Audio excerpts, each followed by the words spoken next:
We have lots to talk about in today's video, including all kinds of rumors around the NHL, especially around the Boston Bruins now that they've fired head coach Jim Montgomery. Lots of speculation on what the Bruins will do next and what comes next for Montgomery. He's already being linked to other teams and what his next opportunities might be. Plus, we're taking a look at some trade talk around teams like Montreal, Vancouver, and Anaheim around Trevor Zegras. We have some updates as well around Columbus and David Jiricek and Lindstrom. The Maple Leafs continue to pile up the injuries. Plus, we have a survey from The Athletic from the players indicating what locations they would like to see the NHL expand to next. We'll discuss all that and more coming up next. So welcome back to another video here at Top Shelf Hockey. As I mentioned, we have lots to talk about today. I'm going to start first with some updates on the Columbus Blue Jackets and their top prospects. Of course, their first-round pick from the 2024 NHL Draft, Lindstrom. The latest update on him is he ended up having a back procedure, so a minor operation, if you will, and will remain in Columbus while recovering from this. GM Don Waddell did indicate that the prospect should be able to play again this year, which doesn't sound promising. We know he's had a lot of back issues from his draft season leading into it, and now, of course, this year. So it's definitely a concern. You concerned for not only his future, if it's going to be a recurring issue, can they get it to the point where it's fixed and no longer a problem, or on top of that, his development and lack of playing time will certainly set back, what could be a really, really good NHL player here. I mean, to me, I don't know if it's exactly the same or not, but I look back to like a guy like Gabe Vilardi, who had tons of back issues. It was looking like his career was going to be over before it really got started. And then, of course, he ended up eventually getting things fixed finally. It took a while, and now look at him thriving in Winnipeg. But it took a little bit longer to get there. But I hope Lindstrom doesn't have the issues Vilardi did, because it did set him back a long time. Doesn't mean his career won't pan out, but it's just a concern, and certainly something you want to monitor for sure. I know Lindstrom would have been a player that Hockey Canada would have liked to have available for the upcoming World Junior Championships. Big body, highly talented offensive threat, but with this procedure, I can't imagine he's going to be available to be able to play in that tournament. The other top prospect, of course, in Columbus from the year before, David Jiricek. We know that there's been lots of talk about what the future holds for him, frustrations about his lack of opportunity, lack of playing time, some questioning whether or not he could be traded. We heard GM Don Waddell made comments just here in the last little bit saying that he wanted to get that prospect and get the situation kind of resolved or situated in the next few days. So it kind of got a lot of people wondering if maybe we could see a trade. And instead today, we get word that he's been demoted to the American Hockey League. Now, according to those close to the situation, they say Jiricek took it well. He has not demanded or requested a trade officially at this point. Coach Dean Evison made comments saying that he told him just to make a positive out of it, to go down, to work really hard, and to earn his way back up. And when he comes back up, to make the most of that and stick. Basically trying to give a good pep talk, which is what you would expect a coach to tell your player in that situation. But certainly, he's a player that the Jackets clearly don't feel is ready. They certainly have concerns. He has not been a regular in the lineup, oftentimes healthy scratch as the extra defenseman. And when he has played, his minutes were very limited. Going to the American Hockey League probably is the best thing for him. But I know within his camp there seems to be a lot of frustrations, and you have to think and wonder if the relationship with the team could start to deteriorate a bit to the point where maybe he will get to the point of wanting a trade. Hard to say, but Jiricek is a player who's very talented. I know many teams do covet. There was reports that the Blue Jackets will listen on a trade, but it's going to take a lot. It's going to be a big asking price to get the young defender out of their organization. So, in all honesty, I think it's a case where if we've seen a deal materialize like we did between Anaheim and Philadelphia last year for Cutter Gauthier and Jamie Drysdale, if a team comes calling with a prospect they really like that's similar age, similar pedigree, that they really think would be a good fit there, then maybe they make the swap. Otherwise, he may be stuck in the AHL and now have to continue working on things before he gets more of a chance. So we'll have to see and monitor the situation. He's a very interesting name that's out there. There's some to believe eventually a trade is going to happen. And you have to think as well, playing in the American Hockey League might be a better opportunity for teams to really get a chance to see him. And the more they can see him, they might up their offers in order to make it an acquisition. So we'll have to see, like I said, monitor that situation here as time goes on. Some other roster and injury updates here going into tonight's NHL action. The Sabres tonight are out west facing the Los Angeles Kings. They will once again be without top centerman Tage Thompson, who remains out, although it is expected that Alex Tuch will return and be expected to be in the lineup tonight. Of course, in Washington, we know that Alexander Ovechkin was injured in their last game and is going to be out a while. I know the Capitals are calling it week to week. There are some close to the situation that said that the leg injury is, more severe than maybe it sounds, and that it could be an extended time that Ovechkin is out. It's really difficult to say, but for the time being, they've recalled Ivan Mironichenko, the former first rounder, who get an opportunity to play in Ovi's roster spot. So we'll see how he'll do with some more NHL action under his belt here. After last night's game against the Ottawa Senators, the Edmonton Oilers did return Josh Brown to the American Hockey League. Of course, they went with an 11-7 lineup. Of course, they had picked up Kasperi Kapanen on waivers, but of course, because of the team being on the road and travel and whatnot, he was not yet with the organization, so certainly unable to play last night. So they played 7D, and they'll make room on the roster for him by sending Brown back down. And in Toronto, the injuries continue to pile up. Of course, we added David Kemp to that list yesterday. Now Max Domi joins that list today. Domi is going on IR. They have recalled Nikita Grabenkin, who will make his NHL debut tonight as the Toronto Maple Leafs host the Vegas Golden Knights. Now, as I mentioned as well, there was a very interesting article from The Athletic where they surveyed NHL players on future NHL expansion locations to get an idea where the players think the league should go to next. My personal belief is the NHL eventually will expand, likely to 36 teams before it's all said and done. That may take, 3, 4, 5, 6, 7, 8 years. It's hard to say. I'm not sure how long it's going to take to get there, but I can see them formally announcing NHL expansion process being open sometime in the next 6 to 8 months, probably, with the likelihood of adding 2 teams. And when I think a few years down the road, we'll add 2 more. And obviously, there's lots of NHL opportunities out there. The valuations for the values of the franchises are absolutely through the roof right now. Looking at what Vegas paid $500 million, Seattle paid $650, and now the average NHL franchise is valued around $1.6 billion.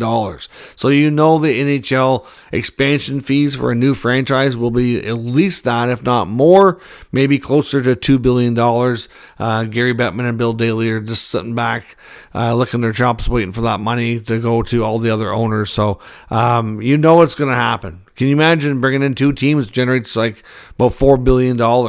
That's crazy. So what's going to happen. Now, according to the survey, the franchise locations, according to the players, they feel Houston, Texas is the most likely spot that they would pick. We know Houston has a long history of hockey there, instant rival in the state with Dallas. Lots to like there about potential ownership, potential arena. I think it's a foregone conclusion that they will eventually have a team. Interestingly enough, number 2 was Quebec City. It's difficult to say if they will return to Quebec City, but nice to know that the players think they should. They have an NHL-ready arena who's been ready for some time. Again, it's a little bit more complicated being in a smaller Canadian market. But, they love hockey there. There's no doubt that arena would sell out all the time. But again, we'll have to see where things go. Number 3 on the list was Arizona. And I've said before, I think the players, for the most part, a lot of guys like the idea of hockey in Arizona. They like the potential lifestyle that comes with it. It just needs to be done properly. If you get the right owner, the right arena location, I think it can do well. But interesting to note that all 3 of those ranked higher than Atlanta, because we know Atlanta is a very likely opportunity for another franchise, another go at NHL hockey here as well. Now, as I mentioned, in the rumor mill, we want to take a look at a variety of things. Let's start with Boston. Of course, Boston was in the big news yesterday, firing head coach Jim Montgomery. Lots of talk about what comes next for them. GM Don Sweeney did say that contract negotiations did play a role with the dismissal of the head coach as well. That before the season started, of course, he was entering the final year of his deal. They had negotiations about a potential extension, and things did not go well. They were not close.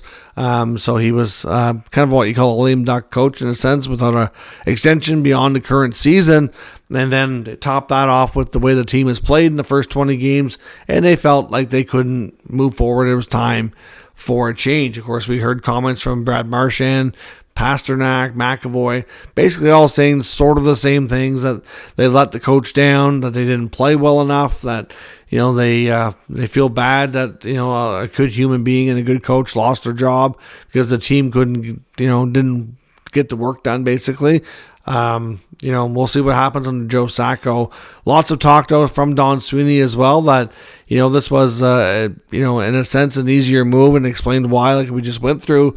But, things don't turn around and quick, that you're probably going to see changes on the roster, that the players have to be held accountable next.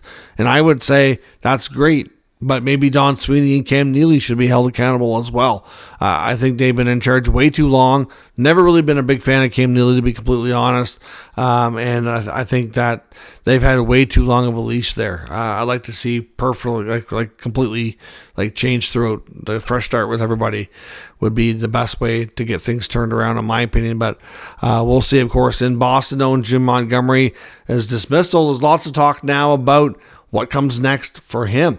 There's already articles between Sportsnet and other places talking about his future, and he's already being heavily linked to a few teams, but most notably the Montreal Canadiens. Now, in case you don't know, Jim Montgomery has connections to Montreal. He speaks French. He was born and raised there.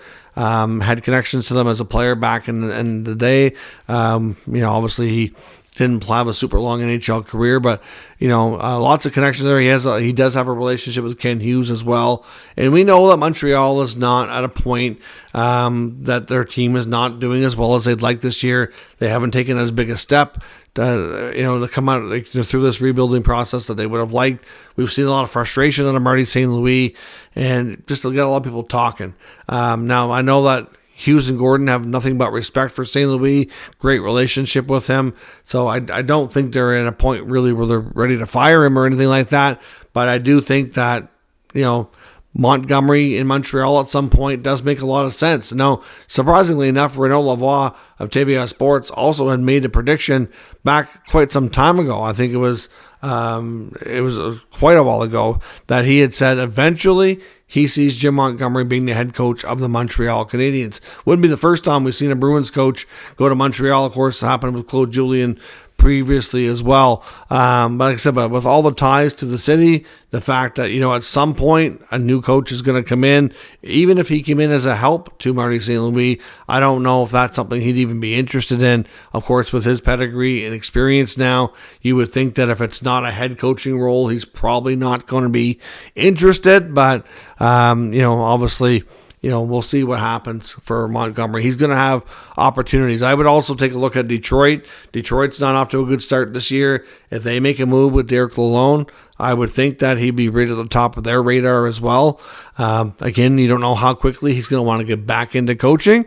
I'm sure his phone's ringing off the hook already with opportunities, and it's probably a lot for him to digest and kind of absorb right now, after just being let go from a job in Boston that we know he was obviously quite thrilled to have. So we'll see. The opportunities will be there for sure. Interesting to see if Montreal is where he will eventually end up, though. We'll have to wait and see how things go on that front. Now, Frank Saravalli's got his new trade bait board out. First one in some time here. One name that surprised me, to be honest, was Anaheim Ducks center Trevor Zegras. I know we've heard another NHL insider, Chris Johnson, recently on his podcast make mention that he didn't think Trevor Zegras was a player that was likely to be traded anymore, saying that between Zegras making a good effort to change his style of game, the fact that his offensive production is down right now, likely because he's focusing so hard on those other aspects of it, that he said that basically he thinks that the Ducks are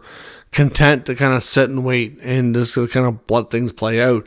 Whereas now Seravalli is saying that he's not a player that the Ducks really completely believe in right now, and not only that, but he feels that Zegras needs a fresh start. And I would agree with that, to be honest. I mean, I've seen the Ducks a few times lately, and it just, I don't know. Trevor Zegras was this big, smiling, happy kid, and on the cover of NHL video games there a couple years ago, a couple back-to-back 60-point seasons.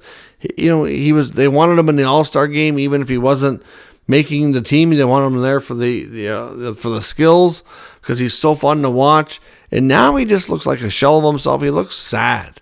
If you watch the Ducks play, he doesn't smile. He doesn't look happy. He just looks like sad Trevor Zegras.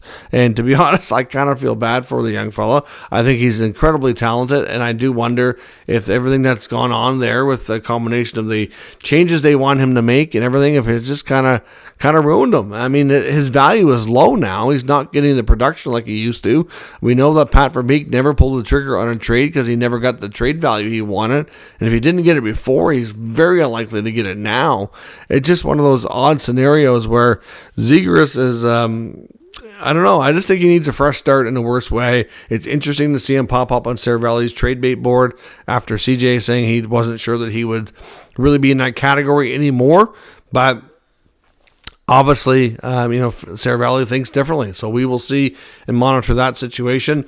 And another name that popped up on Seravalli's list, which a little bit kind of surprised me, was Mike Matheson, the top defenseman of the Montreal Canadiens. Now, we know that we've heard a lot about David Savard being a likely trade target this year, pending UFA, a player that they feel they might be able to draw a first-round pick out of a team for.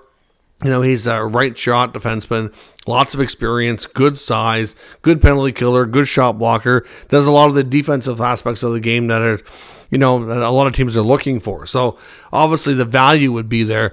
Matheson still has another year in his deal at 4.875. And for him, if he's playing a strong offensive game, especially like he did last year, that's very attractive. I mean, he was top 10 defense scoring last year. A lot of people don't realize that.